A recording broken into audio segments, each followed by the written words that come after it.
Ow. Hi, this is Stuart Nachbar. I'm with Educated Quest. Today, we're going to talk about one of the colleges that changed lives, the University of Lynchburg in Central Virginia. And with me this afternoon is Aaron Basko. He is the Associate Vice President for Enrollment Management at the university. Aaron, thank you for joining me this afternoon. Thanks for having me, Stuart. Appreciate it. Now, the University of Lynchburg is kind of a mix. There's liberal arts majors, there's business, there's health professions, and there's other pre-professional opportunities. How did this all evolve the way it has? Yeah, it is an interesting mix. I think we have a liberal arts heart in some ways, but I think we have over time evolved and attracted a lot of students that are interested also in very practical and experiential kinds of pieces. So we've always had a pretty good business school. I think we've been really connected in our community in that way in business. We've done a lot of small employer entrepreneurship work and those kinds of things that have really gotten our students into some great pieces. And then I think, again, serving the community was sort of the emphasis that kind of pushed us in the direction of the health sciences. So we've got a great nursing program, but then we've added a very popular exercise physiology program, sports management and sports medicine. And we've added graduate programs that as students go on, we have one of the best PA medicine programs probably in the country. We have one of only 2 or 3 doctor of medical science programs, great doctor of physical therapy program. And what's really nice about having those here with us on campus is that students can go through sort of a graduate pathway. So when they enter as undergraduate students, they can do an interview and have sort of accelerated options if they want to go on into one of those graduated programs. Do they apply to those options from high school, or can they apply for them like after their freshman or sophomore year? So they do the interview to be part of like the graduate pathway right as they are coming out of high school, and that allows them, like, they're sort of on the radar for those graduate programs, and the graduate programs follow up with them and sort of advise them and help them do that. And then they have to go on and apply later on in their career before they move on to the graduate program. But it's really nice for them because they're then a known quantity, right? That they've been sort of tracking the whole way along to get into that graduate program, and the faculty know them, and so that just makes it that much easier, I think, for them to make an easy transition. I've heard of BSMD programs where the medical school get faculty, or their admissions people get involved. Do the faculty in the graduate programs get involved in selecting those students? They do, yeah. They do the interviews. Even as students are going into the graduate pathways, the faculty will connect with those students and kind of work with them and interview with them. And then again, they become sort of that contact point moving forward. And some of the staff from those graduate programs act as an additional advisor for those students as they're going through the program, so that they'll be ready to make it, to make that sort of easy transition to the graduate level. Now, there's an education pathway and a business pathway. Yep, there are. So if students want to go on into one of those graduate programs, we have multiple great education programs. We have a really strong MBA too. So if you want to start out, if that's the direction you're thinking about, we can make it that much easier for students to, kind of go on and just sort of keep rolling while they're here. Now, a moment ago, you talked about the community. With these programs, how do the faculty take control of interacting with the community to help their students? Like if it's a teacher, helping them find student teaching, if it's someone in the health professions working at a hospital or working with a care provider, do the faculty do that, or is it coordinated like to a career development center or some other office? It's a little bit of both. There is a very strong faculty encouragement to reach out individually, program by program. I think that's something that's very much at the heart of who we are and what we do, right? Is we feel like our sort of something more in some ways is teaching students to make a difference, right? Teaching them to make a little bit of an impact, whatever direction they go in as a student. And so our faculty are very anxious to get them into experiential learning types of activities. So they're very connected in with the local hospitals, with the local school districts, with nonprofit agencies. And there are all these examples of helping students get that experiential learning while they're doing that. So we have for example, a media center on campus where local nonprofit organizations can come, and students will help them do some of their media work, some of their advertising work, some of their social media, that kind of thing. They can get that experience, and it helps out the community and it helps out the students at the same time. So, and how early in their education can people take advantage of these things? Does it vary by program, or is it? It does vary a little bit by program. Usually the education, some of the social work types of programs and health sciences are doing that pretty early. Usually by the time they're into their first summer after their freshman year or the first part of their sophomore year, they're getting involved in those kinds of things. Some of the other programs, it's a little bit later, but everybody here has their own sort of version of that. Even some areas where you might not think about it, like we have a public humanities program through our history program where we work with some of the local museums and some of the historic houses to do really sort of like some archaeological work and tracking some of the artifacts that they find and presenting those as public humanities projects. So we try to get like all of our students to have some exposure to something that's going to show that they not only have listened and learned, but they actually do something and learn, right? So they can sort of take that forward and say, look, here are the skills that I've actively, cultivated and can use as an employee or as a grad student or those kinds of things. Can you tell me? I know Lynchburg is host to Liberty University, Mhm. and it's host to Randolph College.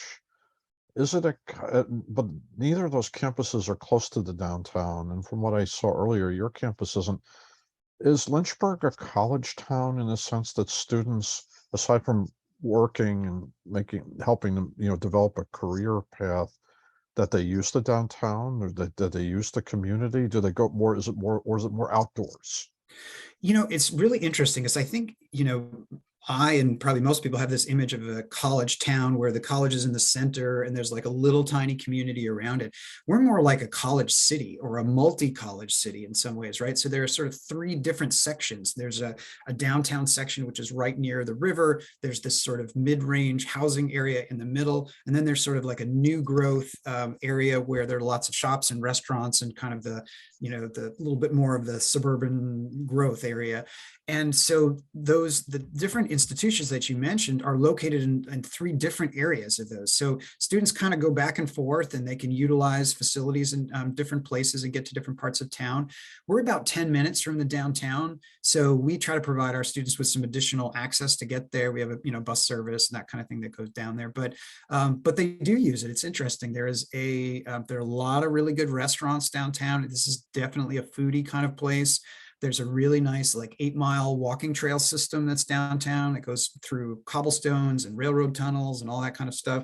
There's a really nice sort of farmers market with some really, great cafes across the street. So students use that, but then they also go to the sort of other part of town where all of the, right, if they want to go to Target and, Chick-fil-A and, all the big box stores and that kind of thing, they can take advantage of that as well. So it's nice to have multiple options. So it's kind of like a New England community, but not in New England. Kind of, yeah. It's funny because that's I'm a New Englander, originally. I'm originally from Maine, and when I got here to campus, I thought this is exactly what I was looking for when I was looking for liberal arts colleges, and I didn't find what I was looking for in Maine, right, or in that area. I wanted something more like this. It has that kind of vibrant feel on the campus itself, but you can get off campus. You can be in a little downtown space. You can be in a shopping area, or you can go and hike the Appalachian Trail, right? 30 minutes from here, that's a pretty nice bonus. And what are some of the things that bond the students on campus that, that get them together and get them to remember the school fondly after they finished? There are some nice traditions here. I mean, part of it is just the identity. You can see I'm wearing my red today. We do a 1 day a week. We have everybody wears their red colors, the school colors. Oh. But there also are some really fun things. We have a bell tower on campus that people ring when there's some kind of victory that the campus has, whether that's athletic or some kind of achievement or that kind of thing, that everybody goes out and rings that, which is kind of fun.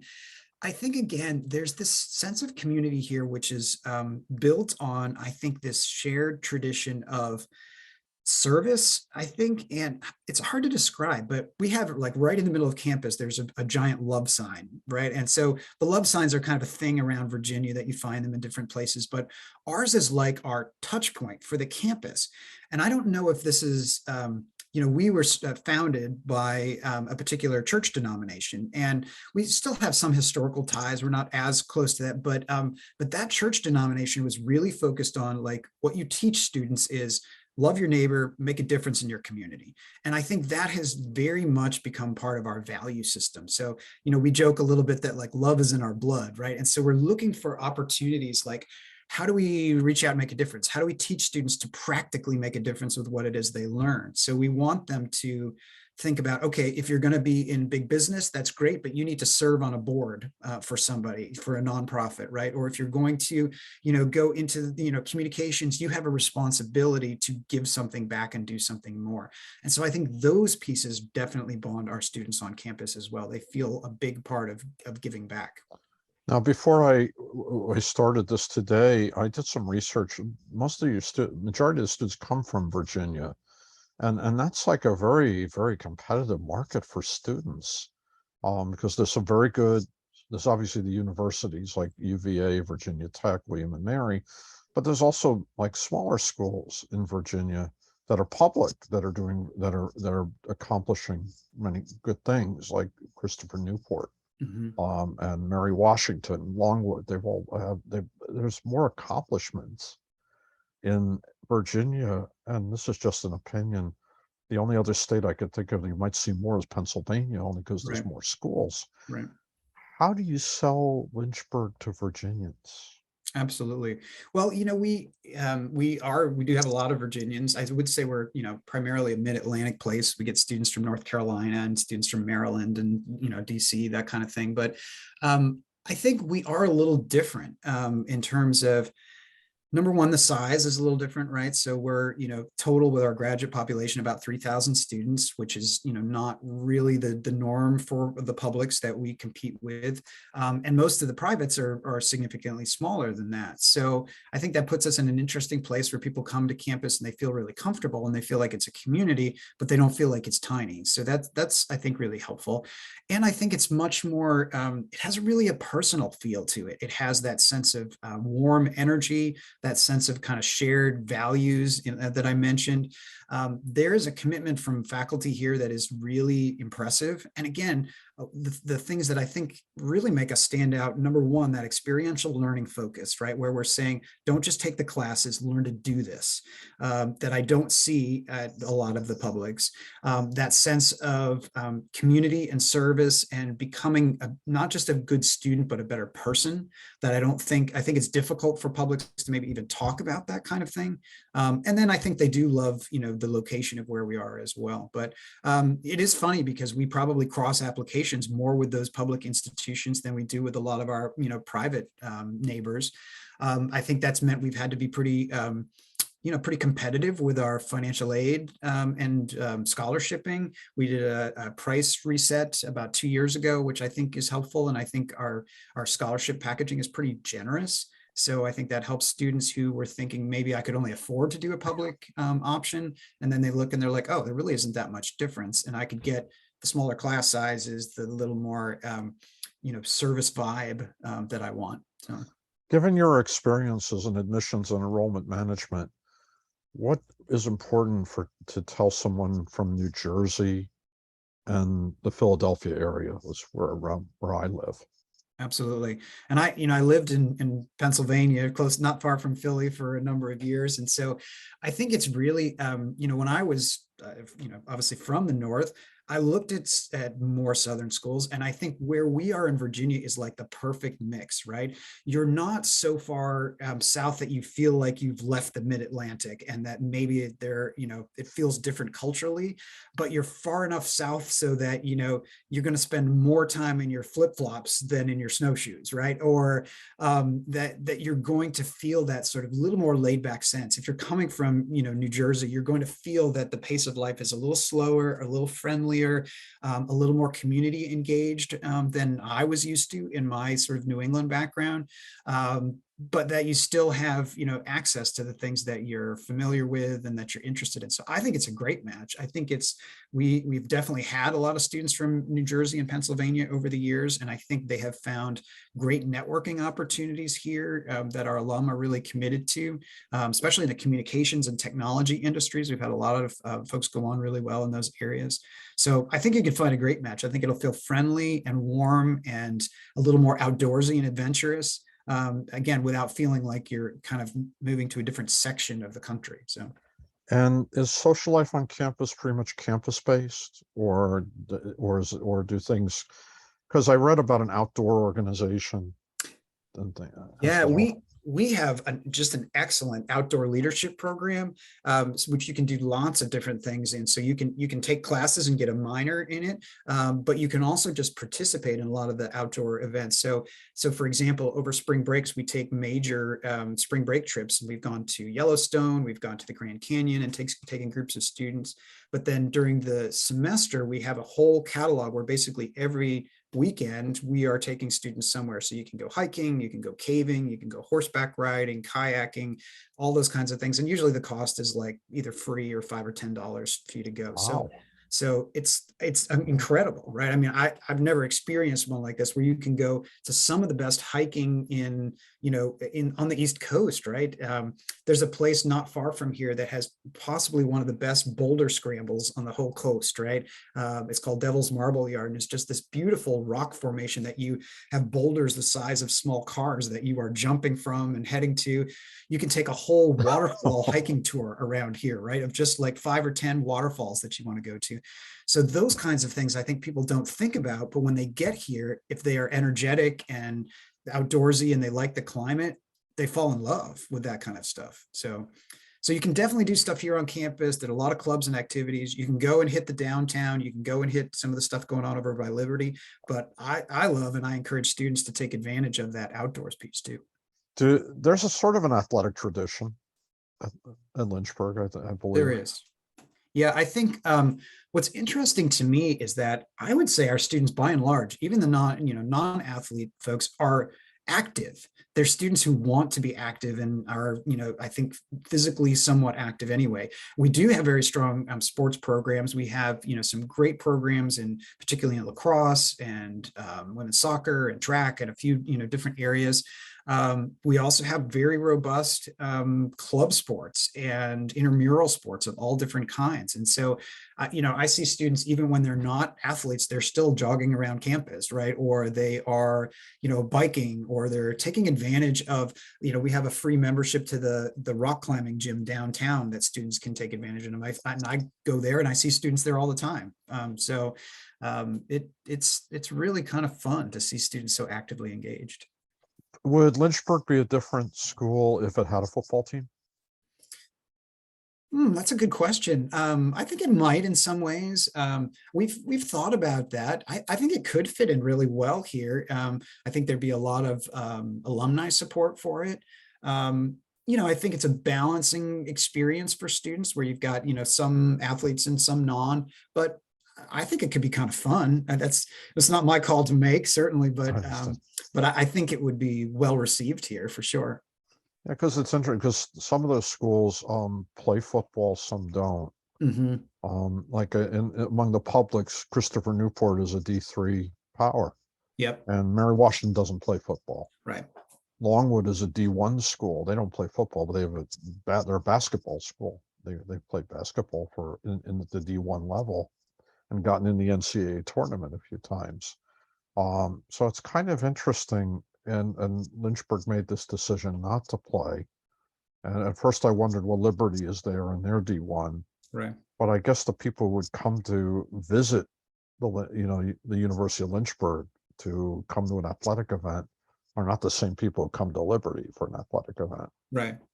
Yeah, it would be I think a different crowd. And that may be one of the reasons why, it was less clear whether we should or shouldn't, is just because the way that the conferences are here, some do, some don't. It's not a clear, like, everybody has one. And so it would make sense if we had one too. I don't know, I don't know the full history, I guess, of that, but I think it's something to consider for the future. You've given me a good sense of who would be attracted to the university and who could succeed here. I read in the Inside Higher Education that you've revised the visit experience. We have, yeah. Can you talk about that for a moment? Absolutely. I think, one of the things that I saw when I first got here was I didn't feel like the visit experience really reflected the character of the campus very well.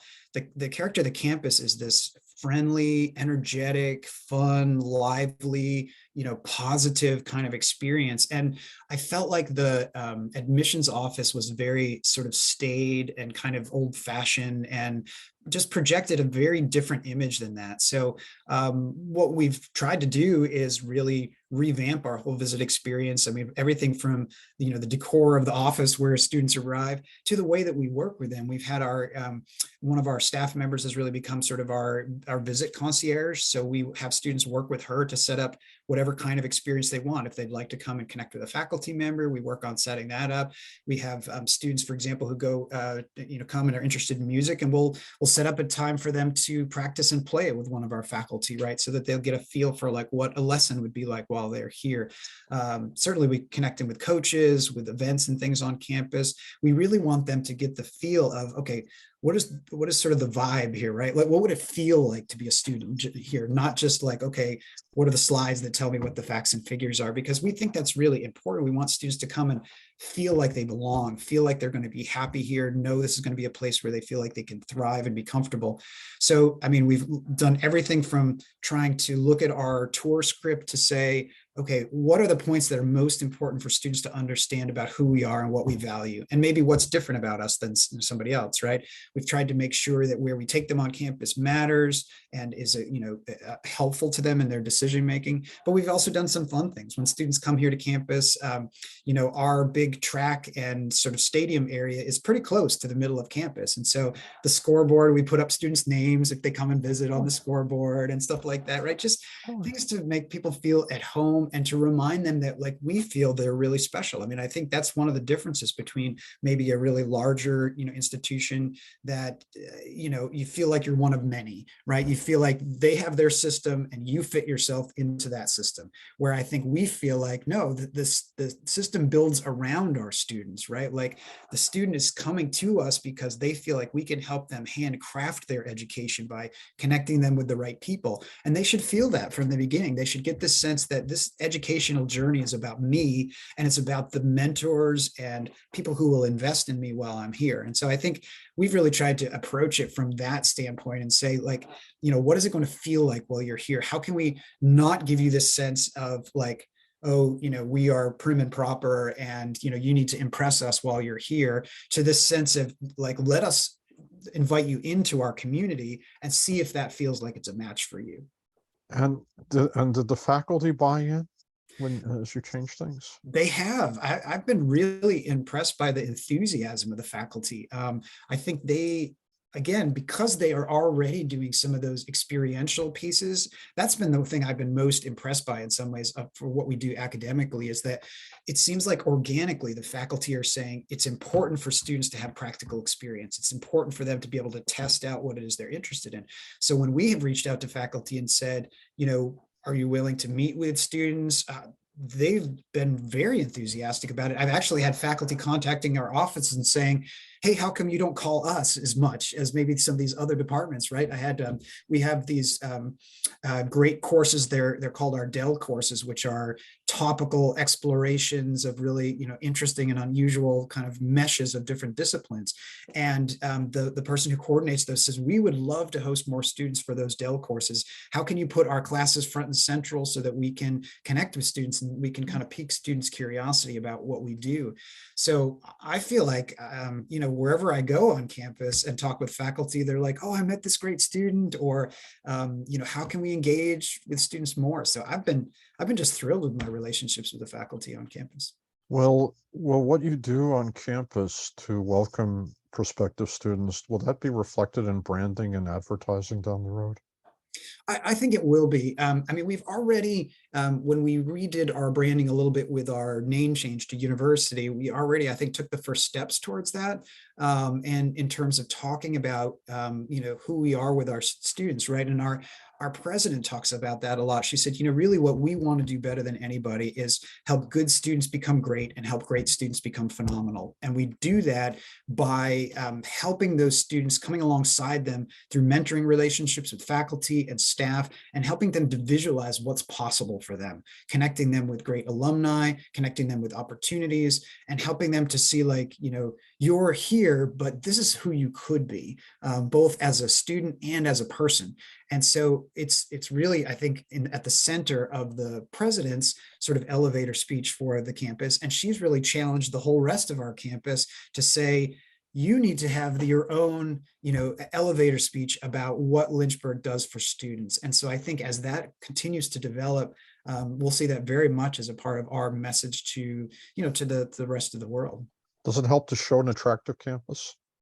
Absolutely does. I mean, you want to be, a pretty campus, and I think we certainly are that. We have this wonderful space called the Dell on campus, where it basically is like a wheel with different spokes. And in the middle is this place called Friendship Circle, which is sort of a traditional place that students like hop over and not step on, as one of those kind of, pieces of superstition. But the spokes go out to all the main buildings on campus. And so you can stand in the middle of Friendship Circle and turn around in a circle and see beautiful buildings on all sides of you with this rolling Dell space. Our main color is red, so it really pops out, and the beautiful kind of facilities and things that we have. So having a beautiful campus certainly helps. And I think then when you match that with a friendly campus, it's a winning combination. And everyone can find housing pretty much. Yep. We can guarantee housing for students for 4 years. In fact, we ask all of our students to spend the first 3 years with us. They can appeal if they're, local or they have some kind of unusual circumstance. And then a number of our students will move off like their senior year. But we have housing, and we offer some housing for graduate students as well. So does the association with the colleges that change lives help the university? I think it absolutely does.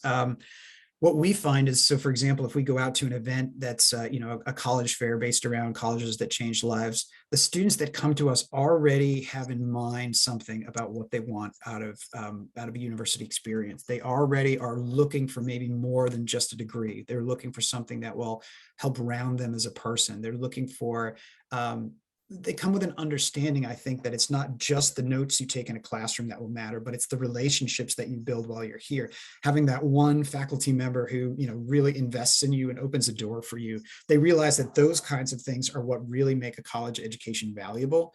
So I think it's sort of like, that's some of the educating we would normally do with students, and the students that come through colleges that change lives, or because of it, it's like they're already down the road of knowing who we are partway. And so then it's about us saying, okay, now that you know that there's this group of schools that want to invest in you in a certain way, then it's really about finding the right fit within that group of schools. So we love that. We feel like that is important to who we are. And we've tried to really emphasize those pieces we think are a match from that. So for example, we're a Bonner Leaders campus, right? So a student who's interested in service could come with us, and they could do a 4-year sort of specialized curriculum to help them learn how to work with nonprofit agencies and invest in building those up. And so I think we have tried to emphasize those same values that colleges that change lives really promotes. And they're mostly liberal arts schools, though.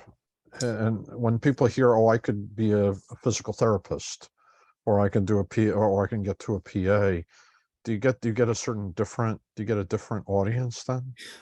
I think we do in some ways. I think what that allows to happen is for students who are very maybe more practically minded, maybe more concrete in their thinking, we find a lot of students who want sort of they want to see the immediate results of what they do.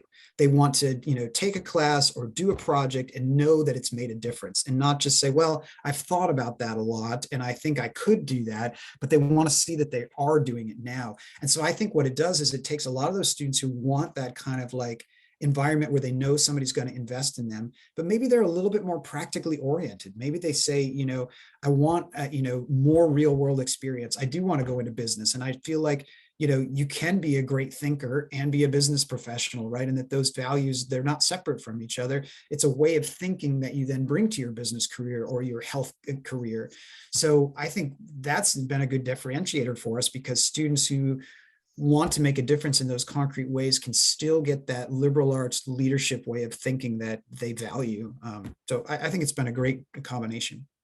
Last question. You're going to go through a cycle with the visit experience amped up, and obviously everything going on campus. Students have been back for a little while. the students who decide to come next fall, what will they see in 4 years that they're not getting, that they can't see today? That's a anything? great question. I'm curious, I think they will, they'll continue to see new ways of getting students involved in projects and in things with the community. I think one of the things that they will see is an increased emphasis on having our alumni involved in the lives of students.